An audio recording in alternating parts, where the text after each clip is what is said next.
നമസ്കാരം, ഞാൻ ആഷ്മി തോമസ്. ഷെക്കിന വേൾഡ് ടുഡേയിലേക്ക് ഏവർക്കും സ്വാഗതം.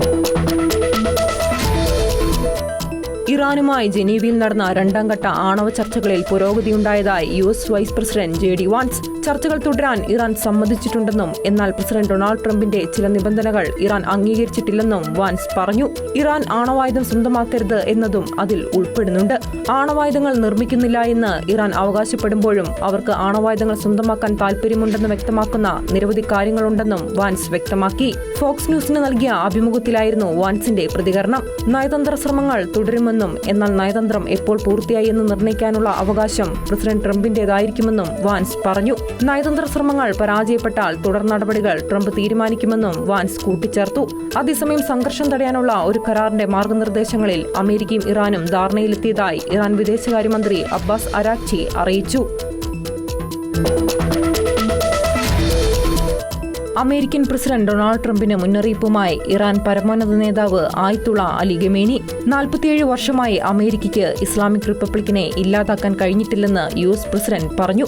അതൊരു നല്ല കുറ്റസമ്മതമാണെന്നും ട്രംപിനും ഇത് ചെയ്യാൻ കഴിയില്ലെന്നും ഖമേനി വ്യക്തമാക്കി. ലോകത്തിലെ ഏറ്റവും ശക്തമായ സൈനിക ശക്തിയാണ് തങ്ങളുടേതെന്ന് US പ്രസിഡന്റ് പറഞ്ഞുകൊണ്ടേയിരിക്കുന്നു. എന്നാൽ അമേരിക്കൻ സൈന്യത്തിന് കനത്ത തിരിച്ചടി നേരിടേണ്ടി വരുമെന്നും അതിൽ നിന്ന് അമേരിക്കയ്ക്ക് ഒരിക്കലും കരകയറാൻ കഴിയില്ലെന്നും ഖമേനി മുന്നറിയിപ്പ് നൽകി. അമേരിക്കക്കാർ ഇറാനിലേക്ക് ഒരു യുദ്ധക്കപ്പൽ അയച്ചിട്ടുണ്ടെന്ന് നിരന്തരം പറയുന്നുണ്ട്.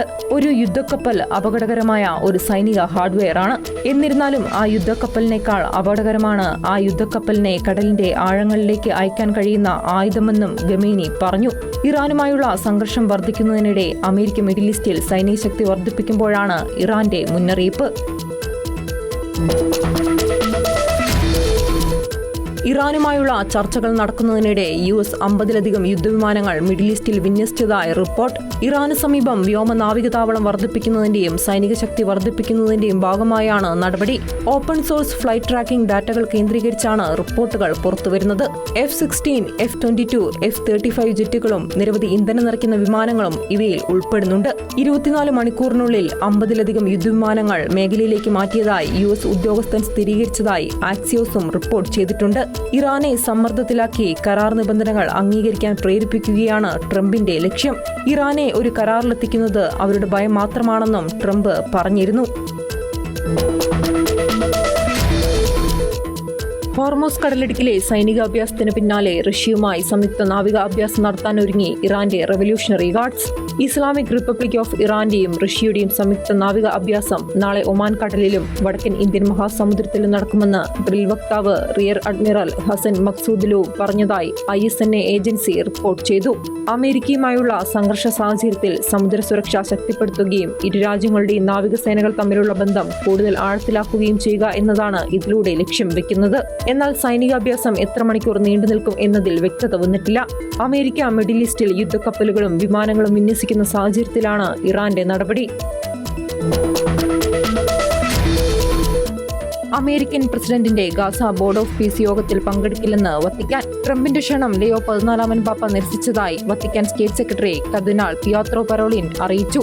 അന്താരാഷ്ട്ര തലത്തിൽ ഇത്തരം സാഹചര്യങ്ങൾ കൈകാര്യം ചെയ്യേണ്ടത് ഐക്യരാഷ്ട്രസഭയായിരിക്കണമെന്നും കർദിനാൾ പിയത്രോ പരോളിൻ പറഞ്ഞു. നാളെ ബോർഡ് ഓഫ് പീസിന്റെ ആദ്യ ഔദ്യോഗിക യോഗം വാഷിംഗ്ടണിൽ ചേരാനിരിക്കെയാണ് വത്തിക്കാൻ നിലപാട് അറിയിച്ചത്.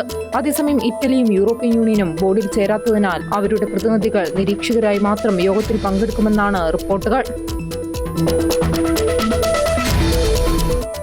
പലസ്തീന് സ്വയംഭരണാവകാശം നൽകാൻ തയ്യാറാക്കിയ ഓസ്ലോ ഉടമ്പടി നിർത്തലാക്കാൻ ഇസ്രായേൽ.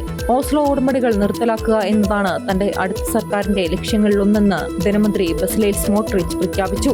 ഈ നീക്കം പലസ്തീൻ അതോറിറ്റി പിരിച്ചുവിടുന്നതിലേക്ക് നയിക്കുമെന്നും അദ്ദേഹം പറഞ്ഞു. വെസ്റ്റ് ബാങ്ക് സെറ്റിൽമെന്റ് നേതാക്കളുമായി നടന്ന ഒരു കോൺഫറൻസിലായിരുന്നു പ്രഖ്യാപനം.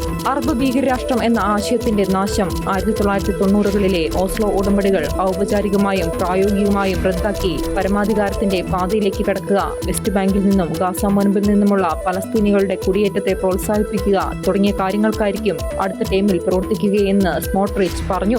അമേരിക്കയുടെ മധ്യസ്ഥതയിൽ ഇസ്രായേൽ പ്രധാനമന്ത്രി ഇസാക് റാബിനും വിദേശകാര്യമന്ത്രി ഷിമോൻ പെരസും കൂടി പലസ്തീൻ നേതാവ് യാസർ അറാഫത്തുമായി നോർവേയുടെ തലസ്ഥാനമായ ഓസ്ലോയിൽ നടത്തിയ രഹസ്യ ചർച്ചകളിലാണ് ഓസ്ലോ ഉടമ്പടി രൂപപ്പെട്ടത്. കടൽ മാർഗമുള്ള ലഹരിക്കടത്ത് തടയുന്നതിന്റെ ഭാഗമായി ലാറ്റിൻ അമേരിക്കൻ തീരങ്ങളിൽ അമേരിക്കൻ സൈന്യം നടത്തിയ മിസൈൽ ആക്രമണത്തിൽ 11 പേർ കൊല്ലപ്പെട്ടു. സംശയാസ്പദമായ സാഹചര്യത്തിൽ കണ്ട 3 ബോട്ടുകൾക്ക് നേരെയാണ് ആക്രമണമുണ്ടായത്. മയക്കുമരുന്ന് മാഫിയകൾക്കെതിരെയുള്ള അമേരിക്കയുടെ കടുത്ത നടപടികളുടെ ഭാഗമായാണ് പസഫിക് സമുദ്രത്തിലും കരീബിയൻ കടലിലുമായി നടന്ന ഈ നീക്കം. കഴിഞ്ഞ സെപ്റ്റംബർ മുതൽ ലഹരിക്കടത്ത് സംഘങ്ങളെ ലക്ഷ്യമിട്ട് അമേരിക്ക നടത്തുന്ന ആക്രമണങ്ങളിൽ ഇതുവരെ 145 പേർ കൊല്ലപ്പെട്ടിട്ടുണ്ട്. ലഹരി മാഫിയകളെ ഭീകരവാദികളായി പ്രഖ്യാപിച്ചുകൊണ്ടാണ് പ്രസിഡന്റ് ഡൊണാൾഡ് ട്രംപ് ഇത്തരം കടുത്ത സൈനിക നീക്കങ്ങൾക്ക് ഉത്തരവിട്ടിരിക്കുന്നത്.